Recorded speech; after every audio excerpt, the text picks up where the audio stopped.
Hallelujah.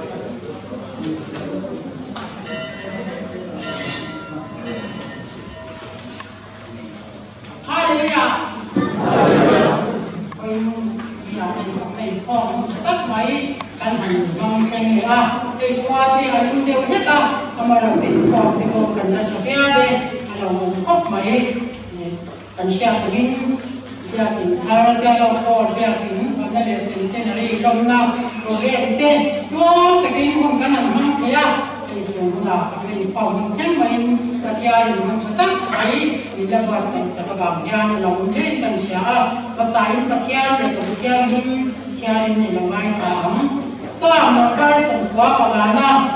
ôi cái đâu lên bà tôi mới dính tại ra à cô cái nhìn thân là nó quỳ tôi mới dính tại ra bà cô lồng thủ xây là hoa cái lòng xoài còn nó ra xa mà tôi mới dính tại rồi lên bà tôi phải theo công quý tập anh chị và theo công sông trung hạ theo quý tập anh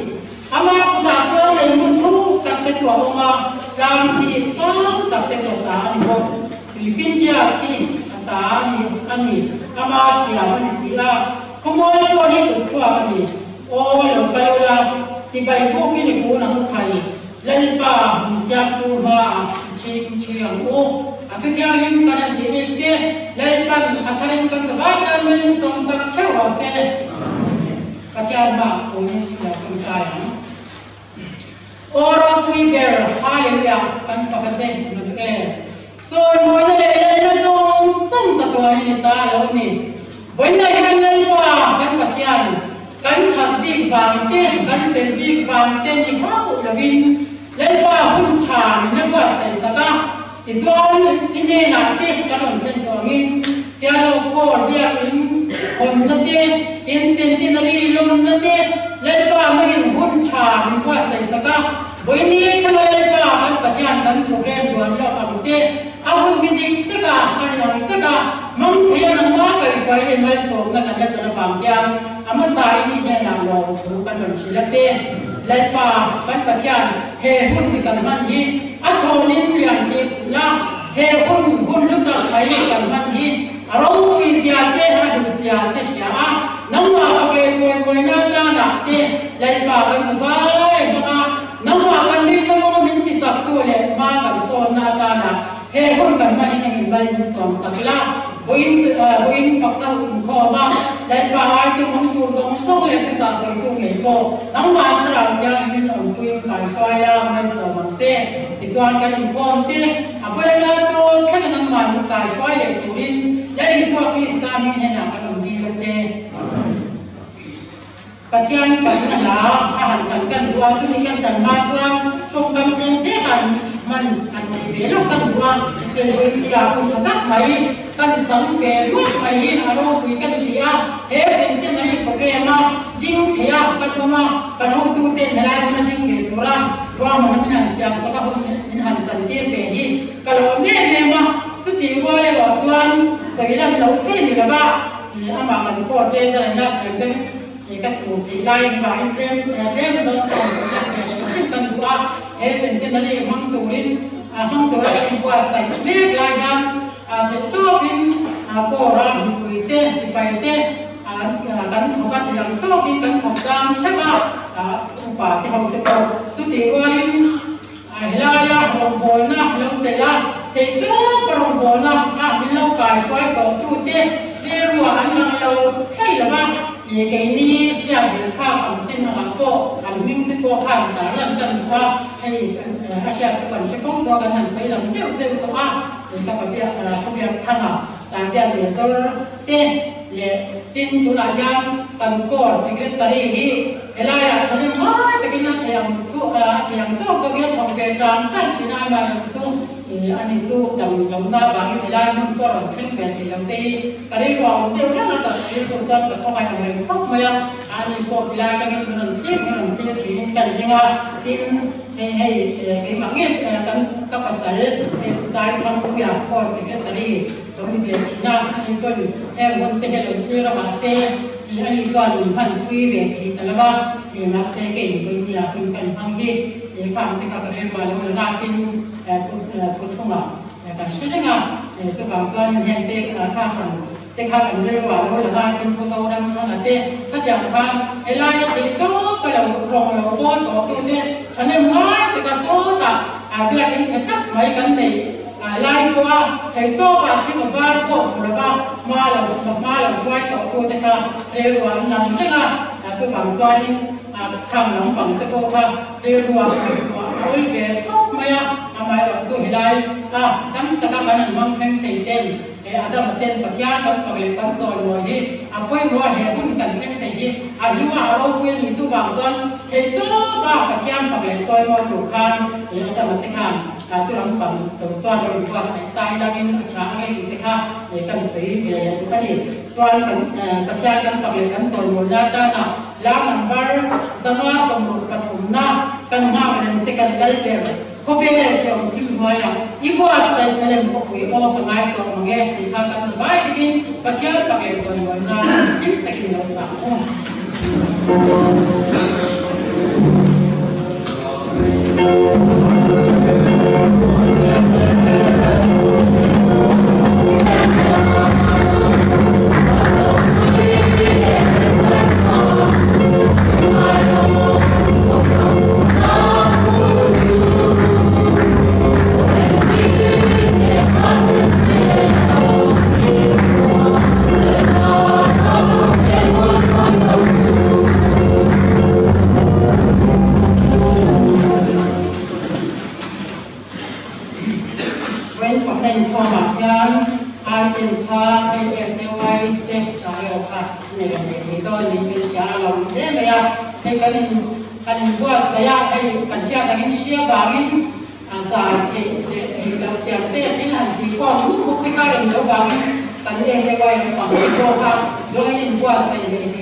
Hallelujah. quay sang Krishna chỉ vậy và rất là đúng chưa ê siêu vô thì có cái gì không ra những cái gì đó những nhà hay mình siêu tên con phone đó nó cần đó thì cái chuyện ta muốn tên lâu tiền chưa thì lái được nó cần xuống cái tổng mấy thì cái lồng bò đó thì cái siêu cái này sẽ sống thật cái gì dây thì không tất cả những chuyện điểm xuống cái bằng xuân sẽ sống thật cái xuống lao xuống quả hiện cái ngay cái khối áo bông đi ra thì phụ chia trả cái gì suy lắm thì điểm cái bằng xuống cái gì chú ngay cái cái nhà máy rồi chú để trong cái mình lâu xiêm sắc cả siêu chua thế brown cái này sẽ cái chua cái cái nồng cũng có sai cái suy à có mà các cái miếng các trong trong của thì có nó mà cái tên dia thì cái miếng cái cái sẽ sửa mà thì là cái siêu biên cao sự cái này siêu biên cao sự là cái covid lại thành lâu chua cổ mà ta có chuan uso mua cái đầu tiên dia secretary sudah report ke dia ini kan misian nak beliau reng kan dia bulan yang kapten di isi dunia hari ini sekali aja dia bukan sesuatu dia pun Islam mun dia belum siap sama kami bukan saya mun hei kini saya doa dia tujuan manusia kalau kegunungan hei pol dia ini kasih sini dia ini sudah ini salah ya sampai dengan kor suap kan dia wah ini sampai dengan kor sih sepuluh apa nong kan dia mulai nang mulai suap kan hasil mulai kan tal mulai semuanya mulai siapa kor tengah melu ke bantu itu kan tu apa jumpa kan gagal ini dia kan kor pingin eksiden dalam nak tekan leh đâm lục cho cô phát cái sinh khăn gặp cô sầu về cái đó gặp cô cái chú và người khác cái là mua rồi được chú bị tôi xuân đi quay sẽ đâu có còn bị tôi thấy gì á hay là khan thì bữa nào tới khan nó không cần thấy gì á chú tiền cái chú bị cái này thì làm cái nó mới rồi chú thì tất cả những cái mà thì cái chú cái này liệp đồ vâng thì khác suy quá ê sinh cái này thành lồng mà dia thì thao thành lồng cố gắng thành lồng cố gắng lúc cái kia lồng cái gì à vẫn sống mà cái suy ta còn khan thì bây giờ sống mà gì thì là cứ vào à lồng mà ini đá lồng là thành lồng đá lồng là sống mà thành lồng mà bây giờ sống mà gì là cứ vào thành lồng cả thì sẽ không có số lồng nha nó chẳng chỉ có lồng này tụ là cái thằng ngay à sẽ không phải là người ta cái là chân siêu không phải giống trạm cái siêu không là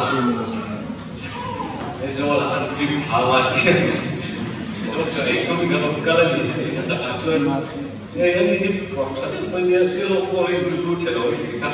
cái thế em có mà anh đang nghe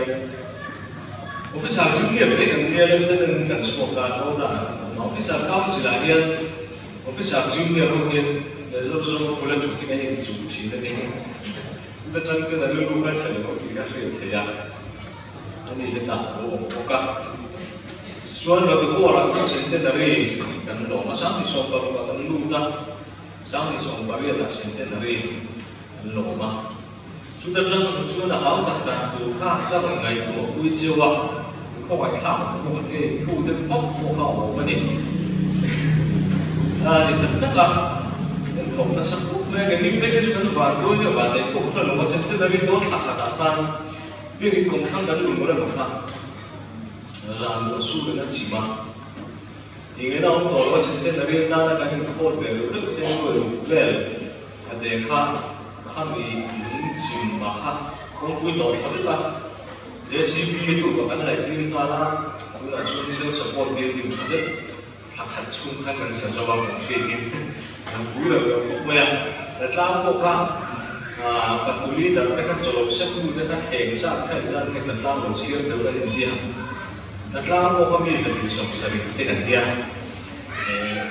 anh làm cuộc ăn răng lao anh buổi nó sai các bạn sẽ cái buổi cuộc chuyện tình đó anh em mình sẽ đến đây chuyện tình đó vì vậy thì nó chỉ mà chuột để sinh động các chủ thiên đó các bạn để đi ăn đó cái buổi như thế là sẽ cũng buồn vậy chúng ta chú ý vào vấn đề sẽ đến đây lim là lông tất cả và thiên lim là chuột sẽ thấy lệ anh lông gì nó cần cái thể thì anh lim lệ này với những cái vấn đề của liềm quất mà ai điên cái gì là thì anh muốn xin cái sự đó thì mà xây cái đó thì cái niềm vui sẽ đến trả ông bây giờ lông cái gì cái gì cái sinh khí mà cái lông sẽ hiện về ngay tại chỗ sẽ chẳng thấy cái đấy vốn tại chỗ thấy cái đấy không có hai lông cái gì anh mà lông chú ý nó mà trên trong nó mình nó về để xét ra cái lông cái gì khác cái thằng suy liên hệ xây dựng suy đó rồi mà anh cũng nói cái suy của chú cùng sao cái gì đó mình sinh làm mù đá trong chuan mình sinh cùng mà chuan cùng sao chú mình chắc lâu anh chắc tổ lâu vì mà mình sinh ra cái chắc tổ lâu bằng ta nó cũng biết cái vấn đề đó thì cả anh thấy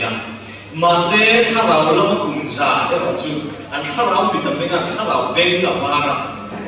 chút tiền tuổi là chuan vấn đề này thà nào nó mà nó quan cùng sao nó chuan tuổi mi tên cùng sao mi tuổi mình cùng nghe nấu sen chọc cái phải mình nó cùng gì lại không có cùng sao cái chuyện cái này mình một đấy chúng ta thì sao cùng sao cái chuyện kia nó mà hiện cái thà nào thôi hiện cùng sao mình ao thấy cái tụi mình phải cái số đấy chú lại để cho tụi mình cùng sao cái chuyện kia thì để xem cái nó quan mình về thì lần quan thế là một cái sự chung mà giặc nó ăn trong cái giặc lệ xuống nó học thì nó cái gì mà gần gần thì nó thuộc ta nghe vấn đề cô nó phải sao thế cô nó phải cái cái sao phải cái kia cho nên ngay tất cả nó qua cả mình nó sẽ cái sao lại nó cũng sẽ số đấy cái kia thì sao sao lại là cái chung một chút lúc rồi có số là cái nó cái chút là được cho là số lại cái nó bằng rồi ba anh chọn thủ tu anh chọn làm cổ thế cái đi chọn cổ sáng sáng của mẹ chọn thủ tu cổ cái gì thì cái tuổi thế cũng sao cái gì thì mong trong bài mà thì lại là nguyên nhân sự của tụi bạn thì cái vạn này thì cái vạn tuổi của cái nó sự cái này cái nó cổ đấy lộn thì cũng nhau đó là có ba đó là cái cùng sáng cái nó lộn có ba là tu vào cái nó là tu vào lộn có ba rồi đấy là hai là lộn đã có cái nó ba đến hai thì sẽ tới đấy cái lông cái sự cân bằng cả cùng số lý thì phải sẽ tới đấy quỷ lao về cái lông và thiên cái chuối cái lông cái lúc cái và chú bắn với địa hiện cái sự nó có được cùng sao cái việc của mình tính là cái công nghệ kim mà lần ba tan cho thêm lại một giờ là một lại để cái tối thì suy nghĩ rất là quan trọng sẽ ok xin cảm ơn việc trả lời của bạn cái cái lời của bạn của mình đi cho rồi bây giờ thì các mấy cái ngày cho cái này sẽ ngồi đây qua giờ chào thìเราต้องทำด้วยประเทศกับร้านนะครับเราต้องทำในการเรียนรู้แบบนี้จอมโรงเรียนที่เกี่ยวกับนักกีฬาที่สุดเลยของไทยแล้วของเป็นโฟกัสดีเซลเราตั้งที่โฟกัสแล้วของเวลาเช้าเวลาเราตั้งการเฉพาะเยอะมีการเชียร์ในการกัดสีนั่นแหละแล้วก็นี่ที่ช่วยที่ประเทศของคณะด่านตัวข้ามก็ประเทศได้โรคยุยเสียงเราโคตรข้ากันโซมาช่วยจะมีตัวช่วยให้คุณแต่ละคนเลยเล็กตัวข้าจะมีส่วนช่วยได้โรคยุยอันใส่ตัวข้ามเชื่อคุยนะ所以เราให้เราใส่ตัวเด็กตัดตาหน้าตาอยู่ประคัตตาหน้าคุณกันของเราก็มาตัวเดียวคนนี้ก็โสดตัวอย่างตัวเด็กเนี่ยใส่ตัวประตูตายเองก็มีตัวข้าวอยู่ตัวตายแล้วอยู่ประคัตตัวอะไรตัวแค่ไหนของคุณอาดอนยาโตกันได้เราคุยเสียเราโตกันได้กับคณะด่านตัวนี้เราสู้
thế là trên cùng tấm mình chuối tu lâu bay vào lúc về về hút măng tu liam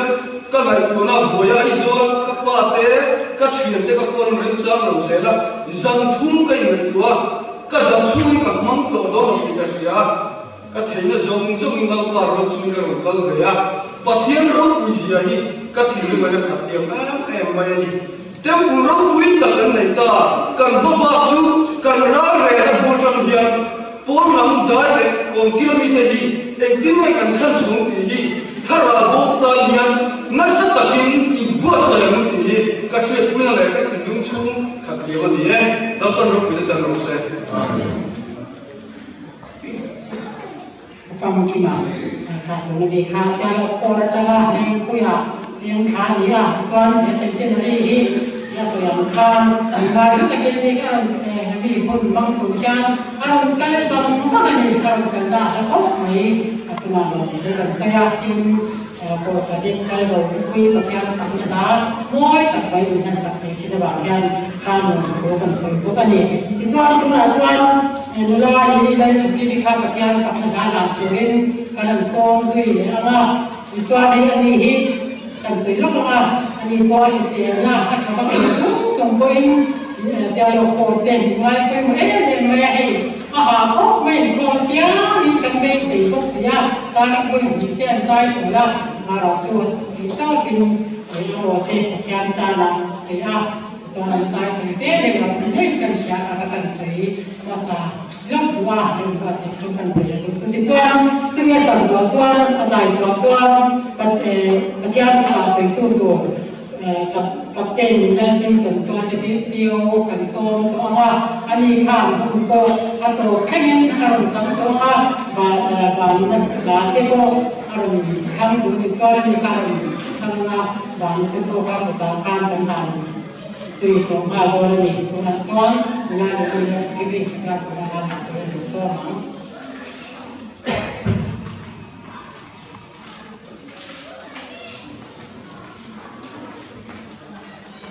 Ka testimony ulang may nakakaroon po nila pa ng sana.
với nhà cái tiền cũng cho tất anh làm trong thế trong sang cái quốc maya mình có được thấy mình rất cái gì à cái lại cái mình thì khám siêu nuôi cái lại Phật này có mà tất cả sự của mình khác ở đâu đi là thế à một cái một cái thế à thì cái làm còn cũng rồi nó là cũng tên cũng kỹ thể ứng lần về số mà thú xây với cái không cho nên không Phật này khổ này à Phật na thì khổ cái này cái Phật tôn khổ lắm và thiên Phật là thành la mà đồ nhiều là cái này áp Phật tu thì bao giờ thì Phật tôn ngoài cái gì à ví dụ như có vẻ như cái sẽ làm sao thì mình xin cái mỗi điều tu gì đây mình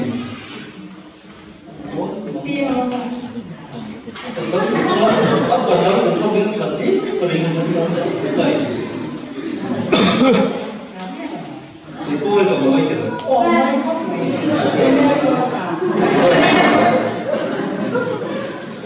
Infaktor jangan infaktor ila jadi curi dan mengkali. Poin kaya kan saya mungkin kalau lalu kan man ai itu jadi kau maupun man baik itu tidak susukan dulu kalau ulang kita dengar sudah infaktor hi musim dan memper akarnya misalnya kan mikroin kan cile akarnya usia insuisi lu Phật không quen một chút vừa mà suy xét nghề chút tiền cũng phân pha không có tiền thấu rồi mỗi tuổi ở phía sau đó quan quản lý cũng quen một chút tuổi mỗi cần suy nghĩ không chút tiền chút cần bảo hành suy là có sự cái là sự đến suy tức là mình sao mình hết tiền cái gì tiền nó suy sẽ hết bớt tụi nó đi đâu cái này họ đặt xuống rồi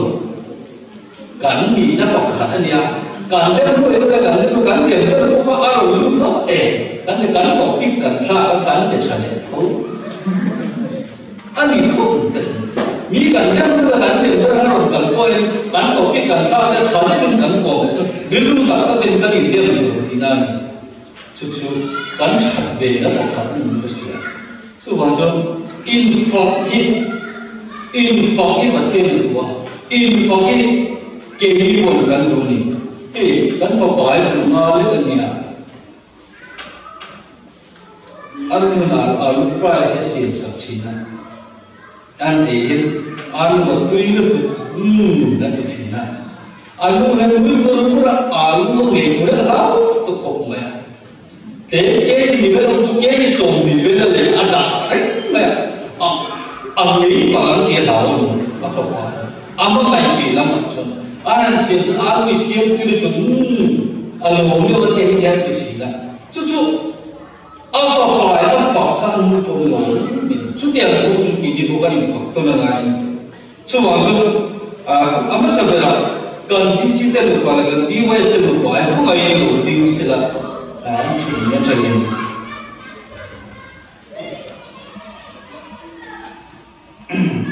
Kita kan tiang pui, kan di sini lupa le, kan di west lupa, kan di sana tahan kerana tiang mi pui, malu semua tentu ini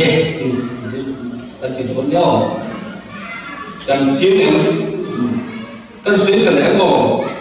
kan di sini lupa le, di west lupa, kan di sana tahan kerana tiang mi pui, malu semua tentu ini doa kan di sana tahan. Oh, itu kan, dia boh. Kalau di sini lupa le, kalau di west lupa, kan di Sunatan. Saya lihat yang, kalau di sini lupa le, kalau di west lupa, kan di Sunatan.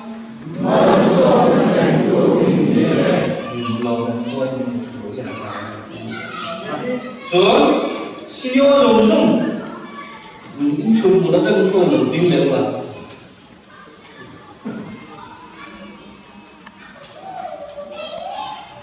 bắn xoay lại tổ chú mình biết thua ta cái lòng tỷ lệ là mình phải gắn đủ bề đây internet đó chiến siêu rồng rồng bây giờ tôi cũng không thể mình biết thua ta siêu rồng rồng mình biết thua ta let's see what they do Chuan Corliss Society của trong sang cái local officer commission trong helai ông lệ thô thế này cô đó là một cái không ai nên chịu chân đầu tiếng leo là ăn sáng này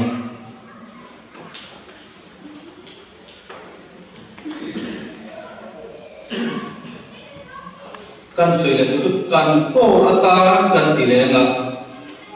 mi puin in chabere no kan ko ata in chabere kan ko ata in chabere le ko lo sa ko na so sipai dong kan ti lo che kan mi pui ta mai ngo vì bây giờ chúng mình đi là officer cũng sẽ tụi này officer cũng rất nhiều respond về đó này mấy cái vì bây giờ chúng mình đi là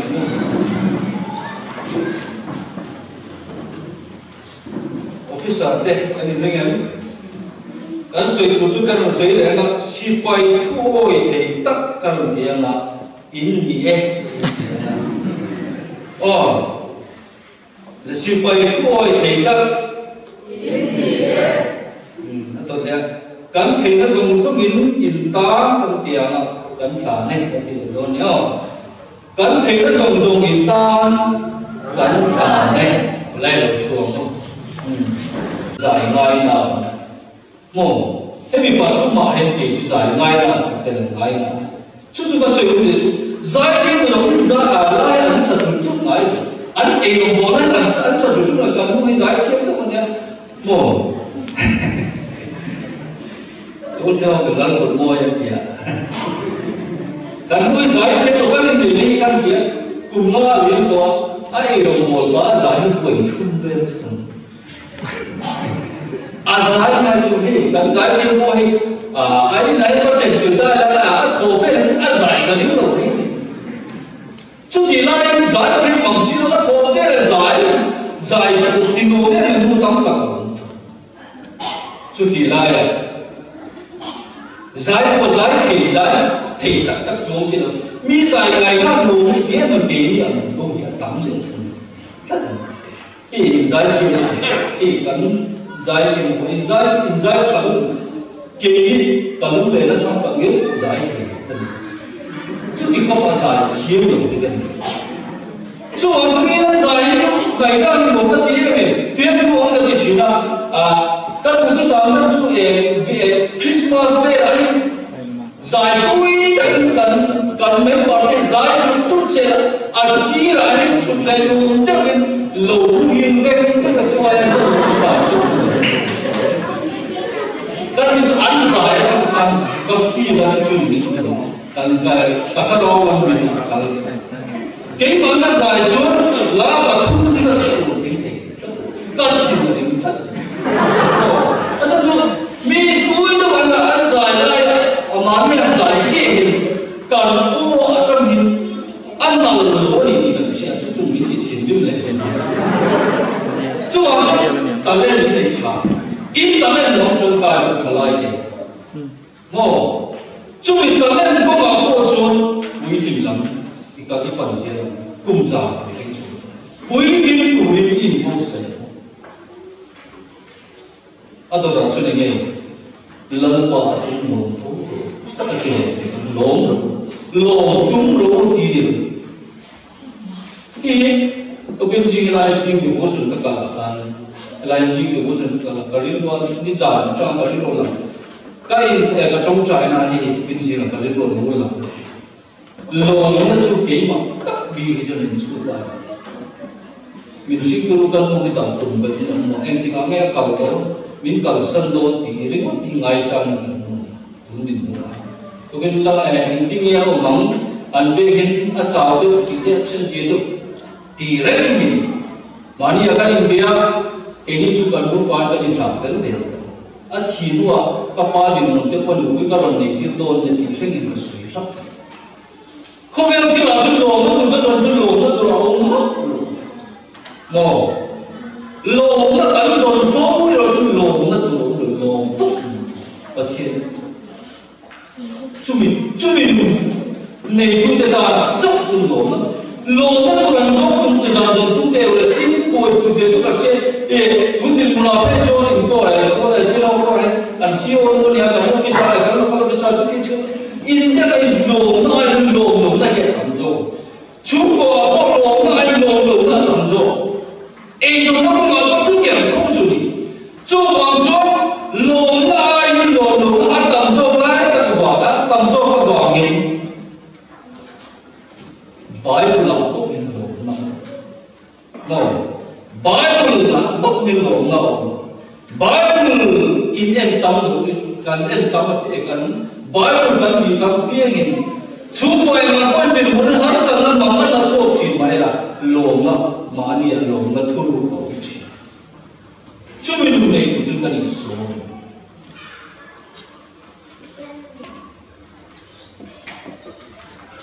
tuol te ko kan soi ga kan ko ko tuol te ko kan wa nei nei kan in ko ma lockdown nó nia lockdown nó help giúp cho các con vui cần cô là hình cái quái là tránh nghe chẳng làm cô là mi bà song cái làm này mi chỉ bắt thung về vào làm này tạm rồi bao làm tôi là ba bạn quên một cô sẽ là cái gì để tôi làm đi thế này làm cô là làm đi tôi không chẳng cô ta chưa một lần thì chưa bao giờ gia đình đi practice trên tiền cùng gia đình thành công cái gì đi gia đình cần xia xem nó rồi làm sao anh biết lên tao không mày cái đó có cái sao nó cùng gia đình nó tổ biết mà vui cả tâm rồi làm sao được chứ nó cái đó nó làm nó tụi nó cái này rồi nó làm nó tụi nó chúng tôi lại chứ được thế là ăn xỉn mấy nghe ba in làm nó mà cái số liệu cái chuẩn出国行程构成行程出国的多人干蛮多的camping kan ngai seminar kan ngai kan pa chong cruise kan ngai kan chong kan ngai pa ma kan phoi de chu nu ho so lo ke lo mi ro chui mai nu ho ve anu la fel ta ka kan ngai lu ko e câu chuyện ta là min be san mai ni ho ko mai chi mo anu la kem lo kan de kan ngai ho chen ka ko apa sahaja pelujur yang mahu baik. Malaysia, anu lagi yang mahu pertama saya dapat yang macam tu pasal pasien Jimmy takkan mesu aku tak dia di mana bukan. Sesuai yang anu baru yang kita info Malaysia tu ni pati, ni patu tu Malaysia itu, ni patu tu Kristianity. Cho mà chúng ta hiện tại làm tôi là ba phần suy rồi cái chuyện chung của hiệp trình ví dụ trong mặt thằng đầu tiên vào cái này thái bồi bố thì cho nó mà làm tôi là ba phần phần nào thì tôi rồi cho thế chúng ta thái bồi được lắm mà thì thằng đầu tiên nhỉ mà sẽ là ba cái cán bộ thái bồi đều phải là lưu tiền của chị mà, lưu tiền thì ta nam là lưu vào cho cán bộ mình mang lại ta nam là lưu tiền thì mà ba cái cán bộ thái bồi đều phải là cần chim mà, xuống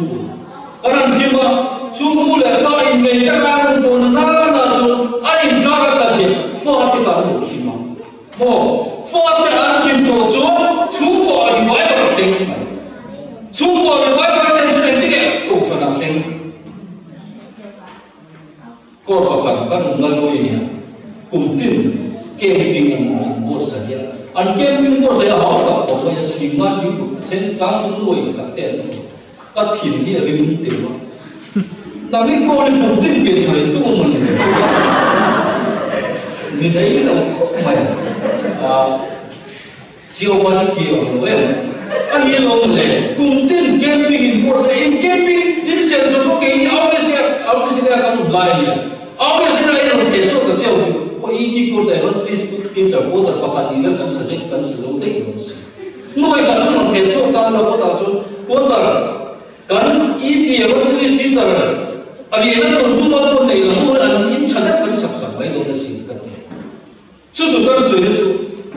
biển thảo đất này bộ phận gì này cái này bộ phận sẽ là chỗ cái nào trên nó bảo hiểm cần quên ấy bộ là chú bao bao nhiêu từ lỗ vào bộ phận là lỗ chuyện mồ bao nhiêu làm tốt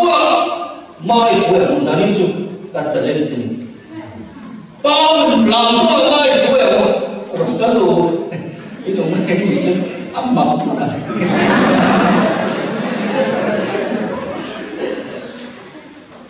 ít mà sao thế anh làm cái này mua thú bùi một cái gì rồi wow chú ăn chú bao mình lại làm con con thì chỉ là cái con cái con chú lâu ta những cái sự chuyện nó cái gì còn cái gì rồi công số bộ và trên bàn trong các món ăn công số bộ in không thể mình lâu ta mà sẽ là ngái cái cái và thêm chắc mình sử dụng ở trong giới này thì bao nhiêu cái mà chú chết rồi riwayat rồi chú bỏ riwayat ra thì chú tổ phật khen mà tổ phật thì chú automatically phật ra khen mà chú ông chú cái mình có mà bao nhiêu chú ông chú cái nung lo ông thế cái bài của trên cái nung lo ông thế thì nên cùng mà sao cùng dân yên ta thì lúc sau đó soi ya tôi muốn cần có thằng nào thì ya soi được tìm chân là lẫn bàn em thì cả này cắn này ăn đồ cắn này em thì cả này ăn đi tổ tổ thì cắn cần này là chút nó mà nó không thấy gì xoay nhà anh có biết là ông về trong vậy chúng mình có vào qua chúng mình用过去更深rồi một cái này anh quên mình xây mà sẽ là cái suy xét rồi rồi in phạm tôi nên quy định gì đó quy định cái lỡ bao lồng chúng mình lỡ bao lồng tất cả rồng bò chúng quy định cái để cũng là sẽ tôi nói mà itu mà chúng mình tu chuẩn bị hay là tôi dùng tổng thì lỡ quan số cái sao cái số này chơi mình lỡ quan tất cả cần số sẽ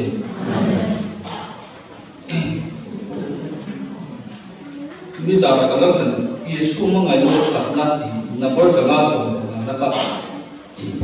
cái số là những cái số lại đi cái lúc là cái số ya rồi cái chi là để là mình làm luôn cái chi là những không phải có phần thì cái đây chỉ là trang chúng mình là cái mà chú lại cái làm gì Allah là cha thua sai về mặt nó anh này thì trên là làm quý trọng anh là trả quý trọng anh chứ mà chúng ta cái Yesu mà phải là trả ra tiền dài muốn tổng là tiền dài là thiên không thì lâu dài không rất dài như này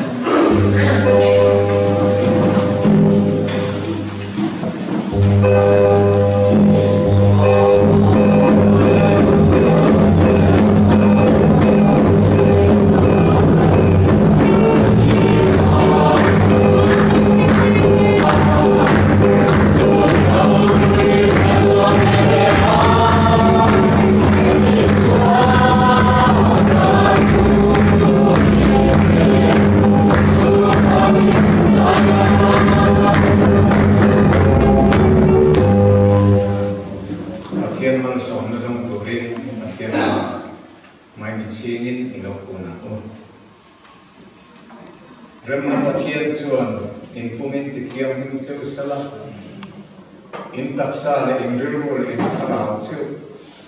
Kangal pa Yesu Kristal kalak segin himin ong rokse. Tuna hen kangal pa Yesu Kristal chatmate.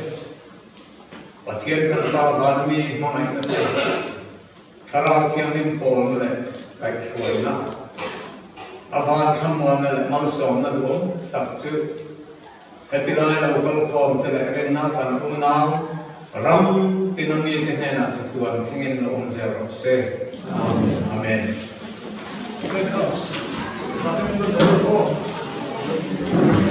Well, no, no, no, no, no, no, no, no, no, no, no, no, no, no,